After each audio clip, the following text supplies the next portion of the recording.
गांधी नेहरू परिवार की शुरुआत गयासुद्दीन गाजी से हुई, उसे भला हिंदू हित की क्या पड़ी है? वो परिवार सनातन समर्थक कैसे हो सकता है? और यही कारण है कि जब कांग्रेस के नेता डीके शिव कुमार ने त्रिवेणी में डुबकी लगाई तो गांधी परिवार जल भून उठा। नमस्कार, कैपिटल टीवी के स्पेशल शो एक्सरे में मैं दीप सिंह परिहार आपका स्वागत करता हूं। मैं आज आपको बताऊंगा कि गांधी परिवार हिंदू विरोधी क्यों है, सनातन से गांधी परिवार को इतनी नफरत क्यों है। आज जो तथ्य मैं आपके सामने रखने वाला हूं वो मैंने अलग अलग किताबों में पढ़े हैं। तो शुरू करते हैं एक्सरे रिपोर्ट। उपलब्ध जानकारी के मुताबिक नेहरू खानदान की शुरुआत होती है कश्मीर के राजकौल और उनके बेटे गयासुद्दीन गाजी उर्फ गंगाधर नेहरू से। रॉबर्ट हार्डी एंड्रयूज की किताब द स्टोरी ऑफ मदाम पंडित में एक तस्वीर दिखाई गई है।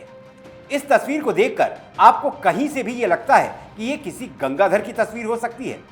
दरअसल ये तस्वीर गयासुद्दीन गाजी की है, जो असल में एक सुन्नी मुसलमान था। अब पूरी कहानी सुनिए। 1857 में हुए भारत के पहले स्वतंत्रता संग्राम के समय राजकौल का बेटा गयासुद्दीन गाजी मुगल साम्राज्य का शहर कोतवाल हुआ करता था। 1858 में जब फिरंगियों ने भारत पर कब्जा कर लिया, तब उन्होंने मुगलों और उनके अधिकारियों का पूरे भारत में खात्मा शुरू किया। तब जान बचाने के लिए कोतवाल गयासुद्दीन गाजी गंगाधर के नाम से परिवार सहित दिल्ली आ गया। और दिल्ली में जिस जगह इनकी रिहाइश थी वहां पर एक नहर बहती थी और नहर के किनारे रहने वाले बहुत से लोगों ने अपने नाम के साथ नेहरू जोड़ लिया था। गयासुद्दीन उर्फ गंगाधर ने भी यही किया और बन गए गंगाधर नेहरू।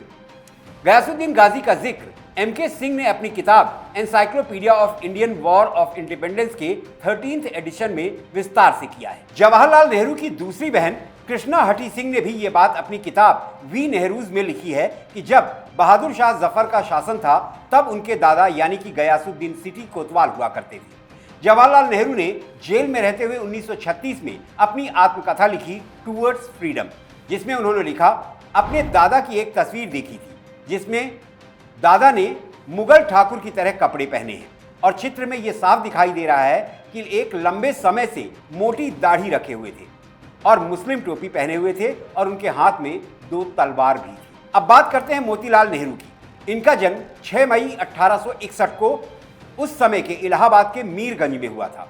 मीरगंज जो कि एक रेड लाइट एरिया था।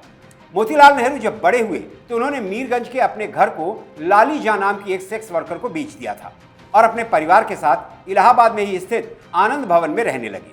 मोतीलाल नेहरू ने वकालत की पढ़ाई की और अपने वक्त के बड़े वकीलों में शुमार थे और कांग्रेस के बड़े नेताओं में गिने जाते थे। वर्ष 1919 और वर्ष 1928 में वो कांग्रेस के अध्यक्ष भी बने थे। बाद में वो स्वराज्य दल में शामिल हो गए थे। मोतीलाल नेहरू की 2 बेटियां थीं। एक का नाम था विजयलक्ष्मी और दूसरी का नाम कृष्णा। एस.सी. भट्ट ने एक किताब लिखी जिसका नाम था the great divide, Muslim separatism and partition, जिसमें लेखक ने जवाहरलाल नेहरू की बहन विजयलक्ष्मी का जिक्र किया है। उन्होंने लिखा कि मोतीलाल नेहरू के एक कर्मचारी सैयद हुसैन के साथ विजयलक्ष्मी के प्रेम संबंध थे। एक बार तो वो घर छोड़कर सैयद हुसैन के साथ चुपचाप निकल गई थी। मोतीलाल नेहरू उन्हें जबरन घर वापस लाए और फिर रंजीत पंडित से उनकी शादी करवा दी। अब बात करते हैं जवाहरलाल नेहरू की। ये तो सभी जानते हैं कि स्वतंत्र भारत के पहले प्रधानमंत्री बने। परतंत्र भारत में वो महात्मा गांधी के साथ देश की स्वतंत्रता के लिए अपना योगदान दिया। M.O. मथाई, जो करीब 10 साल तक प्रधानमंत्री जवाहरलाल नेहरू के निजी सचिव रहे, उन्होंने लिखा है कि जवाहरलाल नेहरू बहुत ही रंगीन मिजाज के मालिक थे। मथाई ने एक किताब लिखी, reminiscences of the Nehru as. उन्होंने लिखा कि जवाहरलाल नेहरू और आखिरी वायसराय लॉर्ड माउंटबेटन की पत्नी एडविना माउंटेन के बीच गहरा प्रेम संबंध था, जिससे इंदिरा गांधी को बेहद परेशानी थी। उन्होंने पिता नेहरू को इस मामले पर समझाने बुझाने के लिए मौलाना अब्दुल कलाम आज़ाद की मदद भी ली थी। मथाई ने नेहरू के एक और प्रेम प्रसंग का जिक्र किताब में किया है। उन्होंने लिखा है कि उस समय बंगाल की राज्यपाल रही सरोजिनी नायडू की पुत्री पद्मजा नायडू के साथ भी नेहरू के प्रेम संबंध थे। M.O. मथाई ने अपनी किताब में पेज नंबर 206 में वाराणसी से 1948 में दिल्ली आई एक सन्यासी महिला का जिक्र किया है, जिसे श्रद्धा माता कहा जाता था। वो संस्कृत की विद्वान थी, सनातन संस्कृति की अच्छी जानकार थी। M.O. मथाई ने अपनी किताब में लिखा है, मैंने रात में उन्हें PM हाउस से निकलते देखा। वो बहुत ही खूबसूरत थी। नेहरू के लखनऊ दौरे के दौरान भी श्रद्धा माता उनसे मिली थी। लेकिन अचानक श्रद्धा माता गायब हो गई, किसी को ढूंढने से भी नहीं मिली। फिर नवंबर 1969 में बेंगलुरु के एक अनाथालय से एक व्यक्ति पत्रों का एक बंडल लेकर आया। उसने कहा कि एक युवती अनाथालय में कुछ महीने पहले आई, उसने एक बच्चे को जन्म दिया, उसने अपना पता गोपनीय रखा और जन्म के उपरांत उस बच्चे को वहां छोड़कर गायब हो गई। वो जो पत्र लेकर आया था वो प्रधानमंत्री नेहरू द्वारा ही लिखे गए पत्र थे। जवाहरलाल नेहरू के बाद अब बात करते हैं इंदिरा प्रियदर्शिनी की। नेहरू जी ने इंदिरा का ऑक्सफोर्ड विश्वविद्यालय में दाखिला कराया। पढ़ाई लिखाई में उनका मन नहीं लगा क्योंकि खून में तो राजनीति थी। ऑक्सफोर्ड से उन्हें खराब प्रदर्शन की वजह से निकाल दिया गया। इंदिरा बंगाल में रविन्द्रनाथ टैगोर के शांति निकेतन में पढ़ने आई। कहा जाता है कि टैगोर ने इंदिरा को उनके खराब व्यवहार की वजह से शांति निकेतन से निकाल दिया था। फिर इंदिरा के जीवन में आए फिरोज खान। फिरोज व्यापारी मुबारक अली के बेटे थे जो आनंद भवन में घरेलू सामान और शराब की सप्लाई करते थे। फिरोज का परिवार मूल रूप से जूनागढ़ का था। मुबारक अली एक पारसी महिला से शादी की थी और इसी पारसी महिला के बेटे थे फिरोज खान। फिरोज खान की मां का उपनाम घांडी था। खैर, इंदिरा और फिरोज की शादी की चर्चा शुरू हुई। मां कमला नेहरू फिरोज से इंदिरा की शादी के बिल्कुल खिलाफ थी। पिता जवाहरलाल नेहरू राजनीति में व्यस्त थे। तो हुआ यूं कि फिरोज खान और इंदिरा प्रियदर्शिनी लंदन चले गए। फिरोज ने वहां इंदिरा का धर्म परिवर्तन कराया और एक मस्जिद में निकाह कर लिया। धर्म परिवर्तन के बाद इंदिरा प्रियदर्शिनी नेहरू का नाम रखा गया मैमूना बेगम खान। जब यह खबर नेहरू तक पहुंची तो वो बहुत नाराज हुए। इस समस्या के समाधान के लिए वो महात्मा गांधी के पास पहुंचे।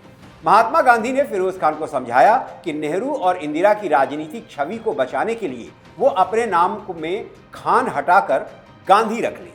नाम में गांधी जोड़ने के लिए धर्म परिवर्तन की जरूरत नहीं, बस एक हलफनामा देना था और ऐसा ही किया गया।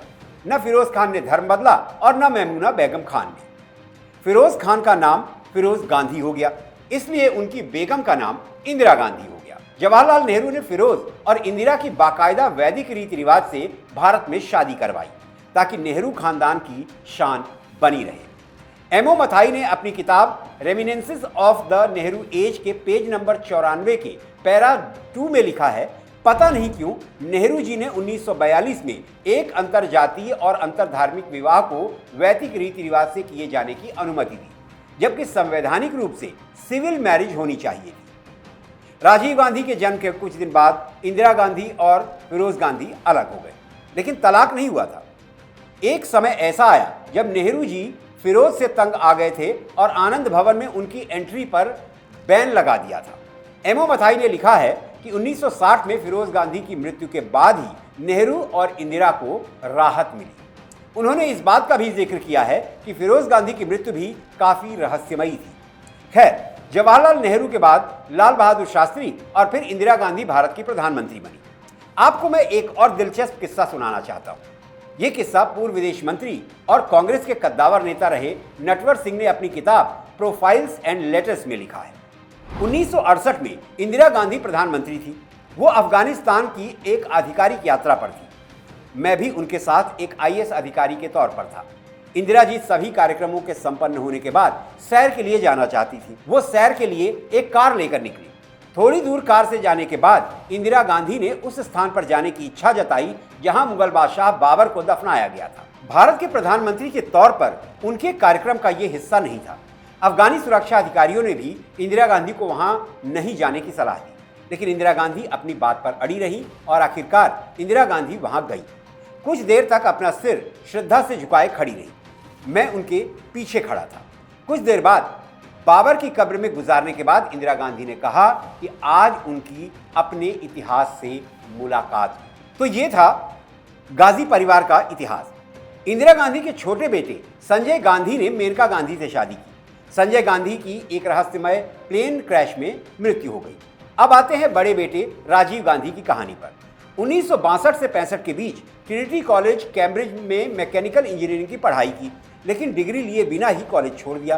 कहा जाता है कि वो परीक्षा पास नहीं कर पाए थे। 1966 में इंपीरियल कॉलेज लंदन में दाखिला लिया, लेकिन डिग्री वहां से भी नहीं मिली।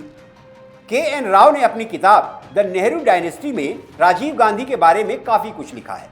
उन्होंने लिखा कि राजीव गांधी सोनिया माइनो से शादी करने के लिए कैथोलिक बन गए थे और उन्होंने अपना नाम रॉबर्टो रखा।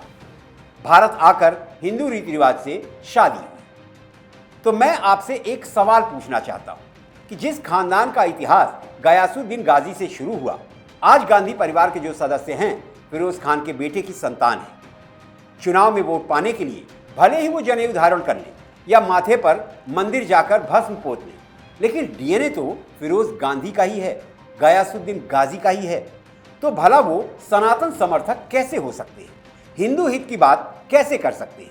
इसी गांधी परिवार का कांग्रेस में कब्जा है और डीके शिव कुमार ने इसी गांधी परिवार की नीतियों के खिलाफ जाकर त्रिवेणी में डुबकी लगाई। अब डीके शिव कुमार को इस पाप की सजा तो गांधी परिवार, माफ कीजिएगा, गांधी परिवार तो देकर रहेगा। गांधी परिवार की सनातन और हिंदू विरोधी नीति और नियत पर यह एक्सरे रिपोर्ट आपको कैसी लगी, कमेंट करके बताइए। आपकी प्रतिक्रिया का हमें इंतजार रहेगा। अगली एक्सरे रिपोर्ट आप किस मुद्दे पर देखना चाहते हैं, अपना सुझाव दें। और हाँ, कैपिटल टीवी को जरूर सब्सक्राइब करें, वीडियो को लाइक करें, परिवार और दोस्तों के साथ शेयर करें। अगली एक्सरे रिपोर्ट के साथ आपसे फिर मुलाकात होगी। तब तक आप स्वस्थ रहें, सुरक्षित रहें। जय हिंद, जय भारत।